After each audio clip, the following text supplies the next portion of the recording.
안녕하세요. 어제의 상식, 오늘의 지식 맥스피디아입니다. 여러분, 이름 대신 숫자로 불리는 삶 상상이 가시나요? 혹시 교도소냐고요? 아닙니다. 지금부터 제가 들려드릴 이야기는 넷플릭스 범죄 드라마가 아닙니다.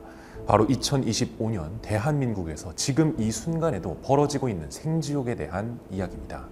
한 40대 직장인이 있었습니다. 추석 연휴라고 5박 6일 캄보디아로 여행을 떠났죠. 근데 여행 3일째 프놈펜의 한 호텔에서 가족에게 보낸 GPS 신호를 마지막으로 그냥 증발해버렸습니다. 전화, 카톡, SNS 모든 게 끊겼어요. 지금 이 순간에도 그의 가족들은 아들이 살았는지 죽었는지조차 모른 채 하루하루를 버티고 있습니다.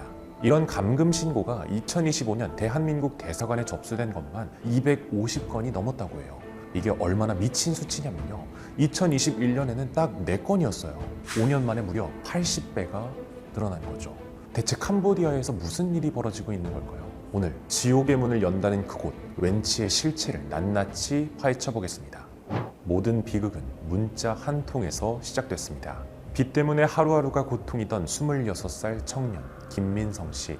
어느 날 이런 문자를 받았습니다. 캄보디아 호텔에서 2주만 편하게 쉬다 오면 전부 없애드립니다. 당연히 지푸라기라도 잡는 심정이었겠죠. 그는 캄보디아행 비행기에 올랐습니다. 공항에 내리자마자 호텔로 모시겠다는 사람들이 나타났고 김민성 씨는 아무 의심 없이 차에 올랐죠. 하지만 그 차가 향한 곳은 호텔이 아니었습니다.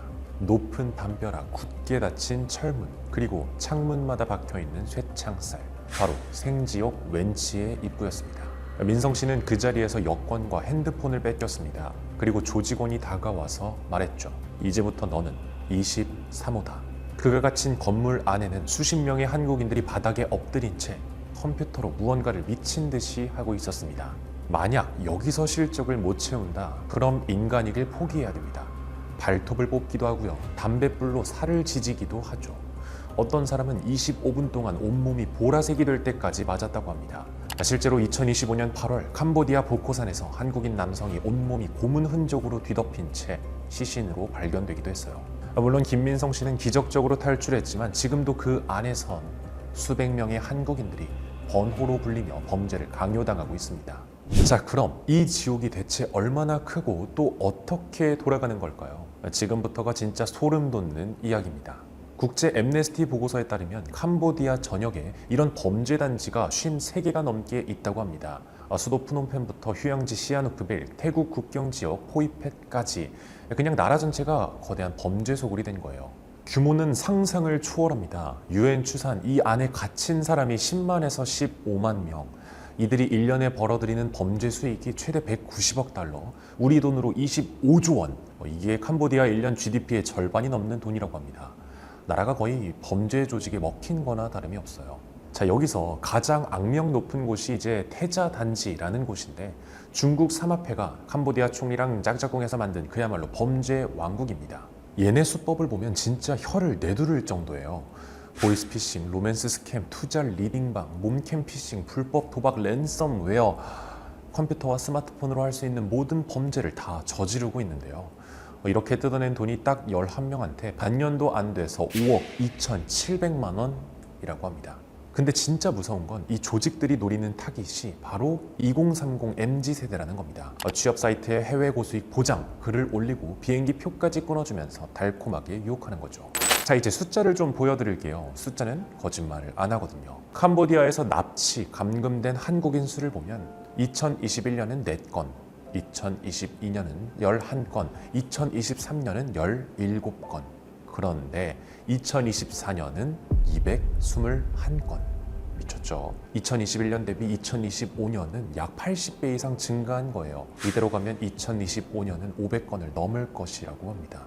체포된 한국인 수를 보면 더 무서워요. 2023년엔 3명, 2024년엔 46명, 2025년엔 7월까지만 144명, 3년 만에 48배가 뛰었어요. 근데 진짜 황당한 건 이렇게 체포된 사람들 중에 상당수가 사실은 피해자라는 겁니다. 앞서 말씀드린 것처럼 취업 사기당해서 끌려가고 맞아가면서 억지로 범죄에 가담한 사람들이라는 거예요. 근데 캄보디아 법은 그런 거 안 봐준대요. 그냥 너도 공범이라는 거죠.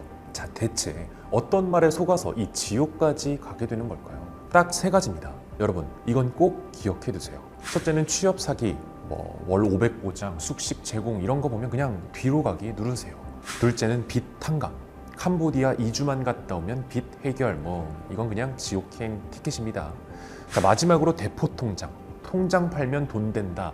이거 따라갔다가 브로커가 돈을 빼돌렸다라는 이유로 감금까지 당하고 필로폰을 강제 투약 당한 뒤 살해당한 경우도 있습니다. 심지어 이제는 그냥 여행을 가도 안전하지는 않습니다. 2025년 9월 푸놈펜 가장 번화한 카페 앞에서 50대 한국인 관광객이 대낮에 납치되는 일이 있었죠. 중국인 4명과 캄보디아인 1명이 저지른 일이었고요. 길 가다가 그냥 끌려가 버린 거예요. 아니 대체 왜 다른 나라도 많은데 유독 캄보디아에서 이런 지옥도가 펼쳐지는 걸까요? 첫 번째 이유는 코로나 때문이 크다고 합니다. 관광객이 끊긴 호텔, 카지노를 조폭들이 헐값에 사들여서 범죄 요새로 개조해버린 거죠. 그리고 썩을 대로 썩은 권력, 범죄 조직이 캄보디아 정치인, 고위 경찰들에게 돈을 먹이고 비호를 받습니다. 경찰이 뜬다는 걸 누가 알려줬을까요? 갱단이 캄보디아 고위 관리층, 정치인들과 유착되어 있다는 거겠죠. 국제 앰네스티는 캄보디아 정부가 일부 피해자를 석방했지만 3분의 2 이상의 사기 조직이 경찰 조사를 받지 않았거나 경찰 개입 후에도 계속 운영되고 있다라고 밝혔습니다. 경찰마저 한패라는 거죠. 자, 마지막으로 있으나마나한 국제법, 범죄인 인도 협정 다 소용없습니다.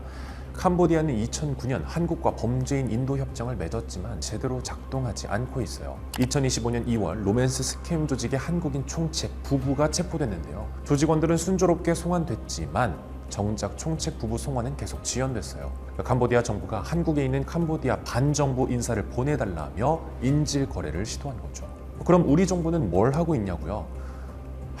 진짜 답답한데요. 지금까지 한 조치가 경찰 1명 더 보내고 조심하세요 라고 문자 보내는 게 전부였습니다. 대사관 경찰 인력 1명 추가 파견, 캄보디아 입국자에게 해외 안전 로밍 문자 발송. 또 피해자 가족이 대사관에 전화하면 뭐라고 하는지 아세요? 현지 경찰에 직접 신고하세요. 대사관은 현지에서 구출이나 범죄 수사 권한이 없다는 이유에서랍니다. 자, 그래서 결국 외교부가 여행 자제 이런 걸 내렸는데요. 시아누쿠빌, 보코산, 바벳에서는 2.5단계 특별 여행 주의보를 발령했습니다. 근데 이미 늦었죠. 그거 내리고 5일 만에 또 푸놈펜 한복판에서 납치 사건이 터졌으니까요. 제가 23호였습니다. 이 말이 계속 귓가에 맴도는데요.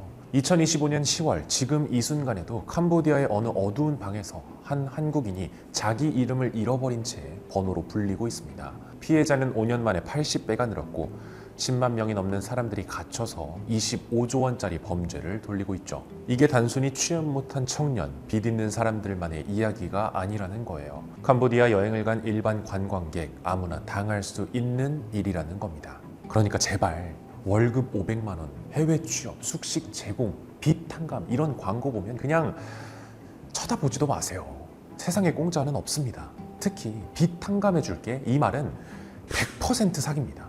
지금처럼 흉흉한 시기에는 의심하고 또 의심하세요. 오늘 영상은 여기까지고요. 혹시 주변에 동남아 여행 계획이 있는 분이 계시다면 오늘 영상 공유하셔서 주변 사람들에게도 꼭 알려주시기 바랍니다. 그럼 저는 더 깊이 있는 이야기로 다시 찾아오겠습니다. 감사합니다.